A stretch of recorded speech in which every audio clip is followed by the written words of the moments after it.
দুজনে বেরিয়ে পড়েছিলাম একটু ঘুরতে, এই আর কি, আর কিছু না। যাই হোক, আমি ফেসবুক পোস্ট চেক করি, কমেন্টস চেক করি, অনেকেই তোমরা কমেন্ট করো, অনেকে ভালো ভালো কমেন্টও করো, পাশে আছো, পাশে থাকো, এটুকুই চাই। কিছু ভুল ত্রুটি থাকলে ক্ষমা করো।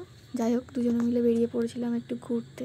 কি জানি কি হলো, হঠাৎ করে ওর এই যে দুটো ব্যাগ নিয়ে আসছে, আমাকে বললো তুই সামনে যা। আমি গেলাম, তোমাকে বলছে খাবার দেখা, অ্যাক্টিং কর, এটা কোনো মানে হয়? যাই হোক, দেখালাম ওকে। তো সাইড দিয়ে লোকজন আসছিলো, তো দেখছিলো। ওখানে কয়েকটা ফুল গাছ ছিল আমার পছন্দ, কিন্তু নেওয়া হয়নি, দুর্ভাগ্য। এই যে ফাঁকা রাস্তার মাঝখান দিয়ে যাচ্ছিলাম আমরা, কেউ কোথাও নেই। গেছিলাম এই দোকানটায় কিছু জিনিস নেওয়ার জন্য, কিন্তু ছিল না।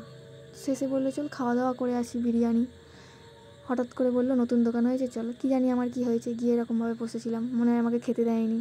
খেতে দেবেন প্লিজ। যাই হোক, ওর খাবার দিয়ে দিয়েছে, ও খাচ্ছিল, তাকাচ্ছেই না, দেখছেই না, বিরিয়ানি পেয়েছে। খাবার খেয়ে ফিরছিলাম, বললাম চল সাইড দিয়ে যাই। এই যে যাচ্ছেন ম্যাডাম, তাড়াতাড়ি কিসের তারা কি জানি।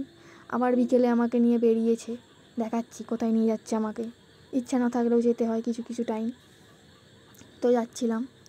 এবার দেখো, এখানে হচ্ছে গিয়ে জামা কাপড়ের দোকান, কত সুন্দর সুন্দর ড্রেস আছে। ওকে বললাম রে কিরে একটা দে না, কিনে দে না, কিনে দে না, দিল না, কিছুতেই দিল না। আর সব থেকে ভালো কালেকশন ছিল বাচ্চাদের, খুব পছন্দ হয়েছিল। বাচ্চাদের ড্রেস তো আর হবে না, কিছু করার নেই। তো চলে যাচ্ছিলাম, এইসব দেখতে দেখতেই যাচ্ছিলাম। এই যে ম্যাডাম, কি জানি ওর সেদিন কি হয়েছিল। যাই হোক, এই যে নিয়ে গেছিলো ওষুধের দোকানে ওষুধ নেওয়ার জন্য। আর ভিডিওটা অনেক দিনকার, আসলে আমরা তাড়াতাড়ি কোনো ভিডিও আপলোড